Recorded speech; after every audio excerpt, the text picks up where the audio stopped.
इस बक्से के अंदर छिपा है इंजीनियरिंग का एक अद्भुत चमत्कार जिसे आप शायद अपने अगले बड़े इवेंट पर आपकी रक्षा करते हुए पा सकते हैं, जहां बहुत सारे लोग मौजूद हों। और हालांकि ये किसी बोरिंग आर्म ड्रोन की तरह दिख रहा होगा, लेकिन ये दुनिया का सबसे तेज ड्रोन है। ये ऑटोनोमस है और इसका वजन किसी भी आर्म ड्रोन से 5 गुना ज्यादा है, क्योंकि इस ड्रोन का काम है बुरे काम करने की कोशिश कर रहे बुरे ड्रोन्स को टारगेट करना और फिर उनके हजारों टुकड़े कर देना। आजकल ड्रोन इतने किफायती, तेज और उड़ाने में आसान हो गए हैं कि इनका उपयोग विस्फोटकों को ले जाने और प्रमुख बुनियादी ढांचों पर हमला करने या कुछ उससे भी बदतर करने के लिए किया जा सकता है। लेकिन इससे पहले कि आप ज्यादा चिंतित हों, यहाँ कुछ अच्छी खबर है और इसलिए आज हम इस संभावित परिदृश्य से निपटने के लिए विकसित की जा रही सभी लेटेस्ट टेक्नोलॉजीज पर नजर डालेंगे। और प्रोफेशनल्स इसे कैसे करते हैं, ये देखने के बाद हम देखेंगे कि कुछ बैकयार्ड यूट्यूब इंजीनियर्स उसी समस्या को कैसे संभालेंगे। और मैं ज्यादा स्पॉयलर्स नहीं देना चाहता, लेकिन इसमें विशालकाय turrets, Tesla coil water guns और दुनिया का सबसे बड़ा वोर्टेक्स कैनन हो सकता है। अब प्रोस के साथ शुरू करने के लिए मैं एंड्रिल नाम की एक कंपनी में आ पहुंचा, जो ड्रोन डिफेंस के मामले में टॉप कंपनीज में से एक है, जहां मैं वहां के फाउंडर पामर लकी से मिला, जो अगर आपको याद हो तो वही 19 साल का बच्चा है जिसने ऑक्यूलस वीआर हेडसेट का आविष्कार करने के लिए स्कूल छोड़ दिया था। और मुलाकात होते ही उसने मुझे ये बताया, यूनाइटेड स्टेट्स ऑफ अमेरिका के पास लड़ाकू जेट हमलों या बम वर्षक आक्रमणों से बचने के तरीके हैं, लेकिन हमारे हवाई क्षेत्र के पहले कुछ 100 फीट में जो होता है उस पर काबू पाने की क्षमता नहीं है। पामर ने मुझे बुरे इरादे है। नंबर 6 को छोड़कर पहले है जैमिंग, जहां आप ड्रोन पर नकली आरएफ सिग्नल्स की बारिश करते हैं ताकि वो अपने ह्यूमन ऑपरेटर से मिल रहे निर्देश को सुन न पाएं और नियंत्रण खो दें। सभी ड्रोन्स में से 70% ड्रोन्स DJI के हैं और वो ऐसे उपकरण प्रदान करते हैं जो इस तरह सिग्नल को जैम कर सकें। बुरी नियत वाले ड्रोन्स को रोकने का दूसरा तरीका है हैकिंग, जहां आप रेडियो सिग्नल का इस्तेमाल करके दूर से ड्रोन को हैक करते हैं और फिर सॉफ्टवेयर में छिपे एरर्स का फायदा उठाकर उस पर नियंत्रण लेते हैं और उसे उतरने या दुर्घटनाग्रस्त होने पर मजबूर करते हैं। लेकिन पामर ने इन दोनों ही तरीकों की एक बहुत बड़ी कमजोरी बताई। उन्हें इससे बचने के लिए एक दूसरे ब्रांड का ड्रोन चाहिए होगा, या फिर रेडियो चाहिए होगा, या उन्हें दूसरी फ्रीक्वेंसी पर काम करना होगा, या ऐसा ड्रोन बनाए जो इन फ्रीक्वेंसीज पर काम ही ना करे। मतलब अगर कोई आम कंज्यूमर ड्रोन या फ्रीक्वेंसीज के अलावा कुछ और इस्तेमाल करे तो इसका कोई असर नहीं होगा।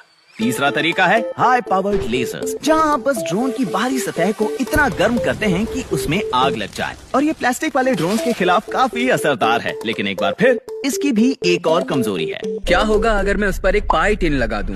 उस तरह का एक रिफ्लेक्टिव मेटल जलाकर पिघलाने में बहुत ज्यादा ऊर्जा खर्च होती है, ये काम नहीं करेगा। अगला हथियार है एक माइक्रोवेव एनर्जी की कॉन्सेंट्रेटेड बीम, जैसे EMP। यहाँ लक्ष्य ड्रोन इलेक्ट्रॉनिक्स में करंट को इतना ज्यादा बढ़ाना है कि उससे ड्रोन का भेजा फ्राई हो जाए। लेकिन पामर ने हमें समझाया कि इससे बचने के लिए बुरे इरादों वाले आदमी को बस अपने होम डिपो से कॉपर टेप लाना है और एक बार ड्रोन की बॉडी इससे कवर हो गई, ये इस हमले के लिए मानो अदृश्य हो जाता है। वो EMP के द्वारा माइक्रोवेव बीम गन जो किसी ड्रोन को पहले 2000 मीटर की दूरी से फ्राई कर पाती थी, अब सिर्फ तभी काम करेगी जब वो कॉपर टेप वाला ड्रोन सिर्फ 2 मीटर दूर हो, यानी कि ये बीम गन भी किसी काम की नहीं। अब 5वां तरीका है उन ड्रोन्स पर अपने ड्रोन के जरिए जाल फेंकना। और ये अच्छा है अगर आप उस बुरे ड्रोन को फोरेंसिक इन्वेस्टिगेशन के लिए पकड़ना चाहो। लेकिन नेट ले जाने वाले ड्रोन्स बाय डिफॉल्ट धीमे और कम फुर्ती वाले होते हैं। इसका मतलब उन्हें तेज ड्रोन्स चकमा दे सकते हैं। और ये सब हमारे लिए बुरी खबर होती अगर ये 6वां तरीका ना होता, जो तब भी काम करेगा जब आपने एक सुपर ड्रोन डिजाइन किया हो जिसमें 1 से 5 तरीकों को हराने के लिए सभी तरकीबें शामिल हों। और शायद ये इंसानों के हाथ लगा विनाश का सबसे पुराना तरीका है, चीजों को तोड़ना। और क्योंकि यह तरीका इतना फुल प्रूफ है, एंड्रिल ने एक बहुत ही तेज ड्रोन बनाया है जिसका नाम है एनविल, जिसका सिर्फ एक ही काम है, अपनी पूरी रफ्तार से बुरे ड्रोन्स को टारगेट करना और उनके टुकड़े टुकड़े कर देना। सोचो कि एक बच्चों के बॉलिंग बॉल को इतनी तेजी से फेंका जाए जितनी तेजी से बेसबॉल।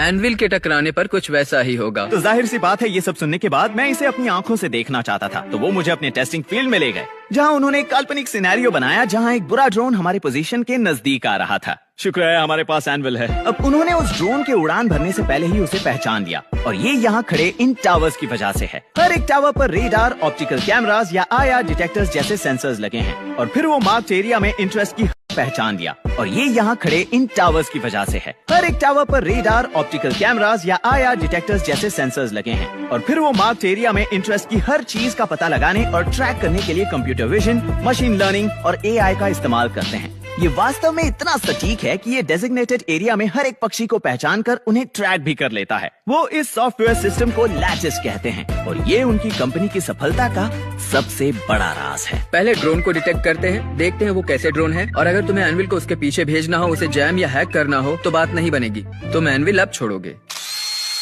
ओ लो, वो चला। एनविल तुरंत उस बुरे ड्रोन तक उड़कर पहुंचा, लेकिन महत्वपूर्ण बात यह है कि उसने उस पर हमला नहीं किया।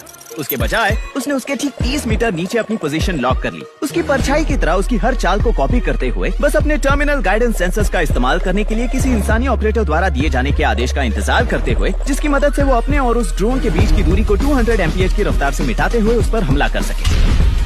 और एनविल के अलावा उनके पास दूसरे सिस्टम्स भी हैं, जैसे कि ये रोड रनर, जिसे तेज और बड़े ड्रोन्स को मार गिराने के लिए डिजाइन किया गया है, जहां आपको आमतौर पर एक पेट्रियट मिसाइल दागनी पड़ती थी। लेकिन एक पेट्रियट मिसाइल के विपरीत रोड रनर की कीमत बहुत कम है, और अगर आप बिना तोड़फोड़ किए खतरे को डरा दें तो इसे नीचे लाकर दोबारा इस्तेमाल भी किया जा सकता है। एंड्रिल कम पैसे में चीजों को ज्यादा सक्षम बनाने के लिए और अत्याधुनिक इंजीनियरिंग का उपयोग करने के लिए स्पेसएक्स का दृष्टिकोण अपना रहा है, और आप जानते हैं कि ये कुछ तो सही कर रहे हैं।